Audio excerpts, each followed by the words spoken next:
I'm in the northern Adelaide Plains visiting Perpetual's vast greenhouses to cook with some of their beautifully fresh produce. At Perpetual, we grow a range of different vegetables. So we grow eggplant, we grow mini cucumbers, and we grow a range of different types of tomatoes. We began just with 2 hectares of greenhouses, and we've now grown to 12 hectares. We've got plans to build another 16 hectares of new glasshouses over the coming 5 years.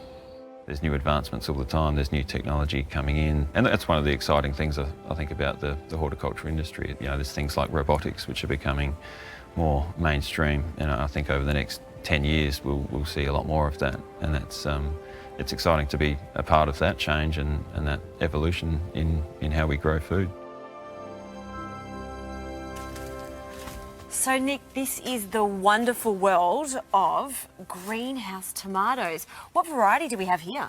Yeah, so we've got a truss tomato that we're growing here. So it's all part of a greenhouse environment. So we've got complete control of the environmental conditions that are in here. So the right temperature, the right humidity, and that really helps the plant to produce the best fruit that it can. So.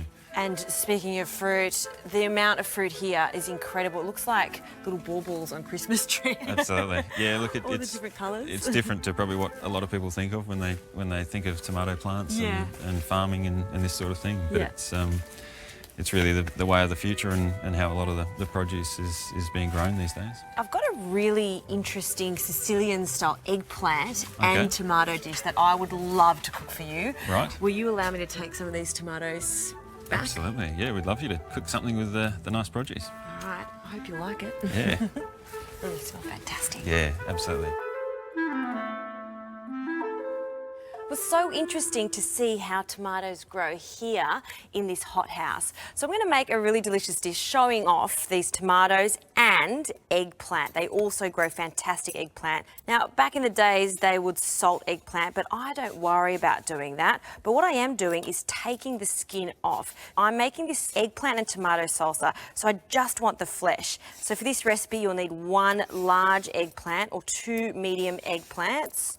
And when they're nice and firm and fresh, I mean, these can't get any fresher, you'll see that it peels quite easily. And now I'm going to chop them into small pieces. I'll take the top off. I'll cut them in half and then cut them into long strips and then dice them. Now, because eggplant are like sponges, they love lots of oil and lots of flavour, and that's what I'm going to add to this, giving it a Sicilian touch with a combination of pine nuts and sultanas at the end. So we've got this sweet, salty, and almost acidic flavour from some sherry vinegar. It is delicious as a dip or served as a bruschetta. Okay, that's fantastic. Now turn the heat on. You'll need a sauté pan for this. You want this on a medium heat and a generous glug of extra virgin olive oil. So I'll add enough just to cover the base of the sauté pan, and then we'll add our beautiful fresh eggplant. Good sizzle, and I'll give that a stir. And now I'll add a generous pinch of salt and some pepper. Now I'm going to add some cumin seeds. They have a lovely nuttiness and go so nicely with the eggplant, so a pinch of them. Now we're just going to fry this for a few minutes until we get a light golden colour. I don't want it to be too dark because I do want to keep the integrity of the eggplant. Once we do get some colour on this, I'll add some tomato. Now these are the beautiful truss tomatoes that Nick and I saw. They are so ripe, so juicy. And what I've done is just place them in some boiling water for 10 seconds, not even, to remove the skin. I don't want any skin in this recipe, and then I finally chop them. I've left the seeds in because I do want them to be super juicy and give off some water for this dish. Okay, this is looking good. See how they're starting to soften and we've got some colour there? Great. Now we can add our tomatoes. So that's 2 truss tomatoes. And now we're just going to allow that to fry off for another 5 minutes. Then I'm going to pop the lid on and cook it for a further 5 to 10 minutes until it's really soft and slowly starting to caramelise.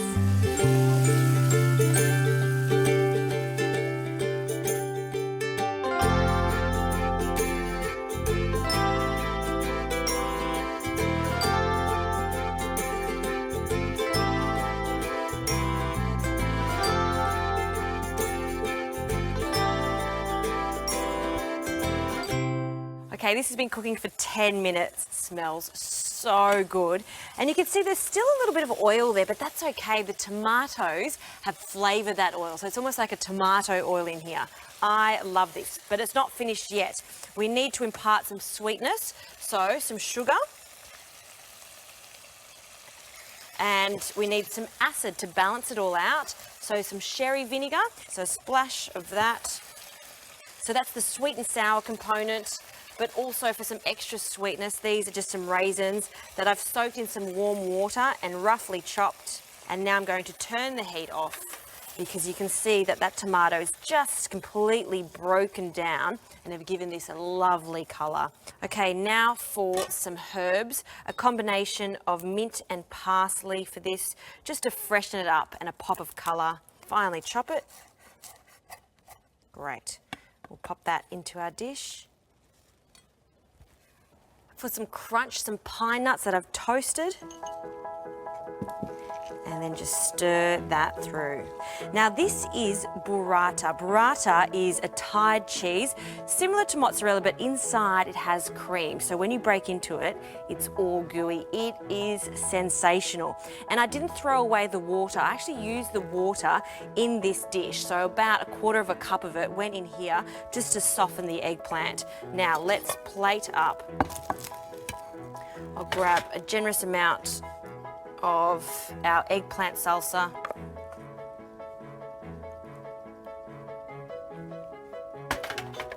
And the tomatoes, I just can't resist. I have to garnish with a few more. These sweet pearls are so sweet, great for snacking, but also great in a dish like this. Cut them in half. And these ones have a zebra pattern and they're darker in colour.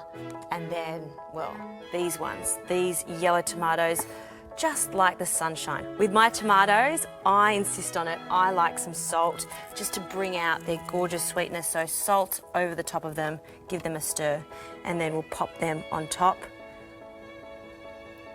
And now for this burrata, you have to be really careful with burrata so it doesn't pop before you serve it.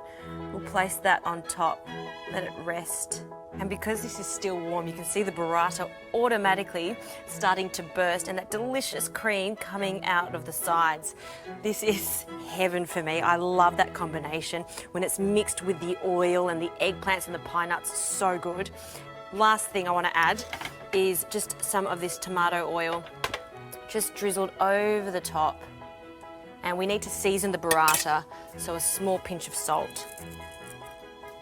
And I have some crusty bread to go with this. I hope Nick is going to like this. I'm going to bring 2 forks and I'm going to give him a taste.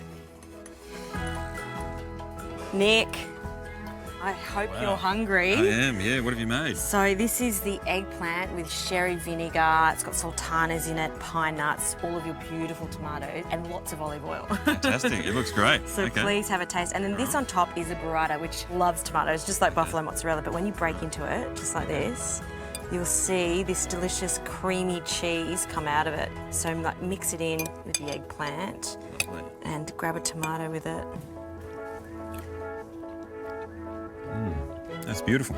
Really, really good. Thanks for showing me around. No, thank you. Really interesting stuff. And it's got a newfound love for tomatoes. Yeah, absolutely.